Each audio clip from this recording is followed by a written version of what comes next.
Welcome back. In the previous video, we talked about executing a cross-site scripting attack in JuShop, which was very similar to how we executed this in our pseudocode in our original explanation of cross-site scripting. I did mention that in this video, we're going to be talking about injection attacks, and that's exactly what we're going to be focusing on. We're starting off in JuShop on the scoreboard because there is a specific challenge I do have in mind for this. And it is logging in with the administrator user's credentials without previously changing them or applying a SQL injection. So in this case, we have to log in using the administrator credentials unchanged. So we have to either know their password or we have to apply some kind of SQL injection attack in order to make this work. So we would have to take our attack to the login page, and that's available in the upper right. And there's a login window. You'll see there is an email field as long as a password. So in this case, we'd have to assume that there's probably an admin email, something, and we can try a couple different passwords, but those won't particularly work. Administrator, that won't work. So we need to know the email, we need to know the password. In this case, that might be working against us. So I think it's a good time to take a step back and actually talk about SQL if we haven't already had a good understanding of it, and talk about the mechanics of it and how it works. So if we open up Visual Studio Code, SQL is a very human-friendly query language. So a SQL database is going to be some kind of structured database where data is stored. You would have different databases, and within those databases, tables. And tables are going to be storing the information much like a really big spreadsheet. And when you query that database, you're going to be using different statements in order to make the query work. Most common when you're logging into a website is that the website on the back end is going to have to select something. So there'd be a reserved word called select, which tells the database, hey, I want to grab something. So in this case, select maybe everything in a particular table, and then where, let's say a username equals, for example, admin, and password equals the password value. So this becomes important because this is going to be somewhat representational of our statement as we try and perform an injection. And an injection occurs when we're able to take information and payloads that we craft and kind of destroy this query in a way. We manipulate this query in order to make it work in our favor. So if we were to take this example, let's imagine this is happening in the back end. So a good way to probe for injection attacks, especially pertaining to SQL, is to just throw bad characters at it. So you'll notice we can provide whatever we want, even though this is saying please provide an email address. Let's try throwing in a double quote. Let's try throwing in a single quote. And a single quote actually gives us a little bit different of a response. So whereas before we had some other attributes such as invalid email or password, it doesn't really tell us much. In this case, we get object, which is a little bit strange. This is telling me that the JavaScript on the front end is not accurately handling this error message that's being returned back to us. So something weird is happening on the back end. If we open up our DevTools a little bit more, when we take a look at the network tab, we can actually view the raw response that's coming through. So you'll see the login. There is a 500 status code, which means there's an unhandled error at the server side, and it doesn't know what to send back to the client. And the response is all this ugly SQL errors. And these are very important to us as attackers because, one, we're provoking an error, and we are also understanding that this backend database is using SQLite.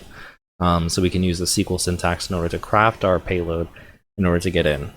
So there's a few ways that we can try doing this, and we're going to close the DevTools for now. We're going to keep in with the single quote, but let's actually specify a username. In this case, we're going to specify admin because there may be a username called admin or administrator, something along those lines as maybe like a default account. A couple of ways we can also interrupt this query too is we can add different clauses. So let's go back to our statement, and we're going to copy this statement. So here's our original query. And what happens is when we throw an extra quote in there, you'll notice that the query gets interrupted. So this is why the statement is breaking. You'll see the syntax highlighting is a little bit different because we're breaking what's happening on the back end, and the back end is not validating the information that's being passed to it. So this is where things get a little bit tricky, so just bear with me as we walk through the different payloads that we're providing. So here we go. Let's just pretend that we have a single quote payload.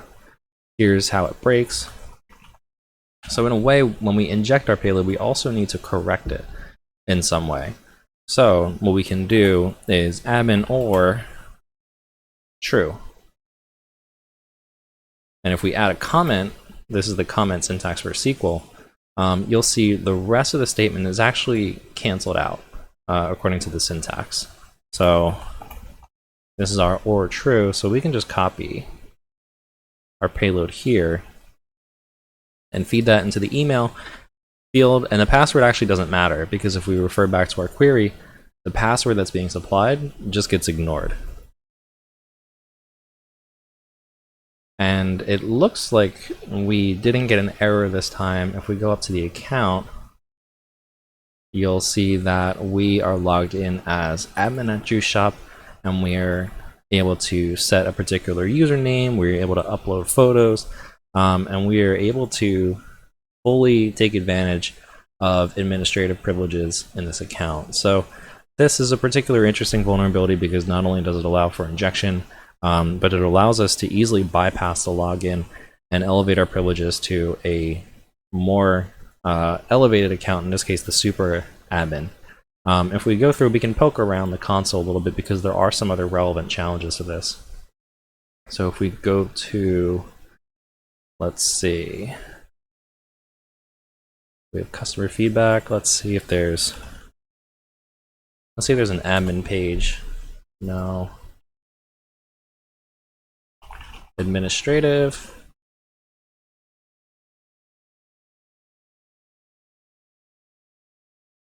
Administration. There we go. So we're able to use our admin account and actually access the administration side of the page just by kind of brute forcing a couple of different terms. And here's where we can do a couple of things. We can actually manage users. For example, here's customer feedback, and one of the challenges is actually to delete the 5-star feedback. So we can delete this and impact the integrity of the page because we're deleting all the good reviews for this page, and it doesn't really make them look too good. Alright, so thank you for bearing with me on this. Again, just to recap what we did. We went to the login page. We were able to identify there was an error within the HTML form, and there were some errors related to SQL being thrown, and then quickly construct a query that injected our own payload and commented out the rest of the query in order to make the injection work and log in as an administrator.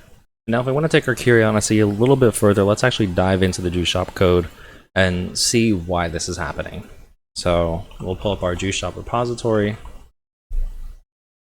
and we need to look for something related to the login flow. Usually there's probably some kind of backend routes. There we go, routes login, and this is going to be the route that actually handles the login process.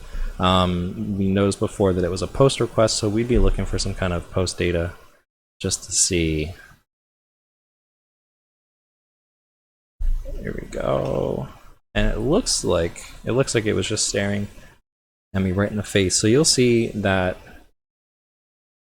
here's the query. So line 30 is actually going to be our SQL query, and what's happening is that it's taking the request body password or the email and just putting it right into a templated query in this case. So it seems to be blindly trusting whatever input that we provide it, which allows us to comment out the rest of the query just like you saw, and really craft the query to be our own query. We can log in as an admin, we can log in as different users.